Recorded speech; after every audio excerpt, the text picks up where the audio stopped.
बच्चों, आपका इस नए वीडियो में स्वागत है। आज का हमारा विषय है हमारा पर्यावरण। आप जानते हैं कि हमारे चारों ओर कई प्रकार की चीज़ें पाई जाती हैं, जैसे हवा, पानी, मिट्टी, पौधे, जंतु आदि। इन सब से मिलकर हमारा पर्यावरण बनता है और इन्हें पर्यावरण के घटक कहते हैं। अर्थात जिनसे मिलकर पर्यावरण का निर्माण होता है उन्हें पर्यावरण के घटक कहते हैं और हमारे चारों ओर का आवरण पर्यावरण कहलाता है। पर्यावरण के घटक दो प्रकार के होते हैं, सजीव व निर्जीव। पौधे एवं जंतु सजीव घटक हैं, वायु, जल, मिट्टी, प्रकाश आदि निर्जीव घटक हैं। बच्चों, आप अपने आसपास पाई जाने वाली वस्तुओं की सूची बनाइए और उसमें से सजीव और निर्जीव घटक को अलग अलग लिखिए। आप जानते हैं कि जीवधारी दो प्रकार के होते हैं, पौधे और जंतु। आपने देखा होगा कि अधिकांश पौधों की पत्तियों का रंग हरा होता है। कुछ पौधों के तने भी हरे होते हैं।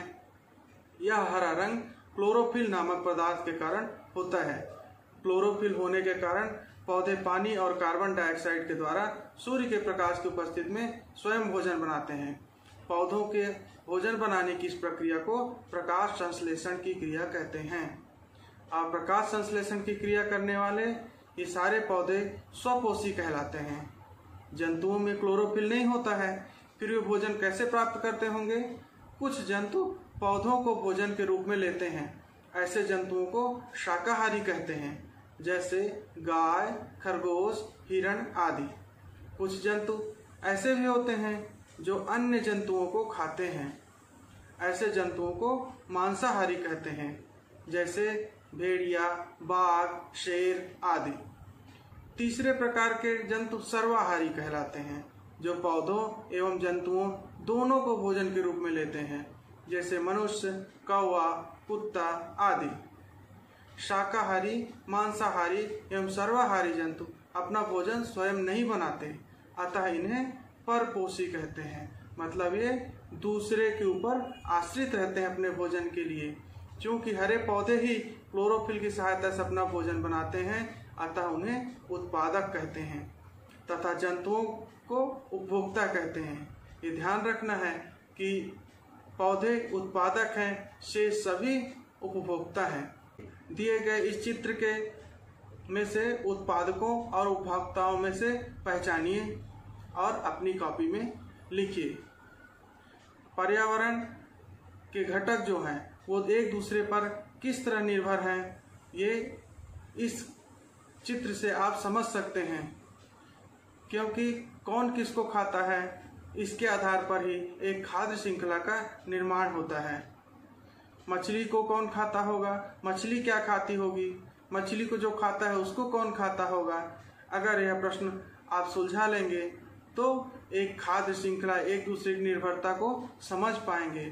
जैसे काई को मछली खाती है, मछली को बड़ी मछली खाती है, बड़ी मछली को भालू खा जाता है और भालू को शेर खा जाता है।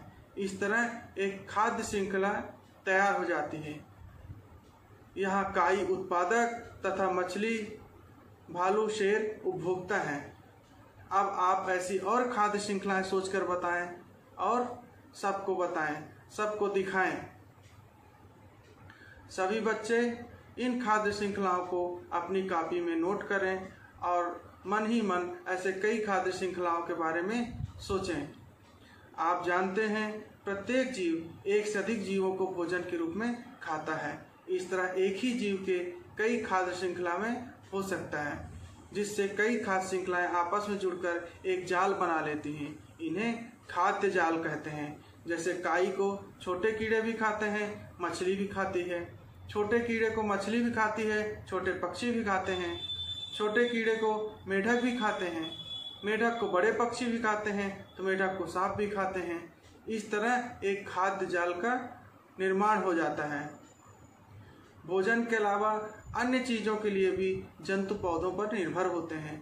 जैसे पक्षी अपना घोंसला पेड़ों पर बनाते हैं, कई कीट पतंगे भी पेड़ों पर रहते हैं, कई फूलों में परागण की क्रिया कीड़ों और छोटे पक्षियों द्वारा होती है। कुछ बीज और फल जंतुओं के शरीर से चिपककर एक स्थान से दूसरे स्थान तक फैल जाते हैं। इसे प्रकीर्णन कहते हैं।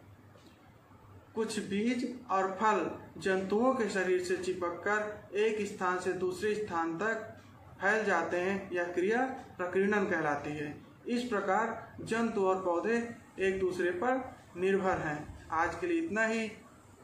अगले वीडियो में कुछ नया लेके फिर आएंगे। तब तक के लिए धन्यवाद।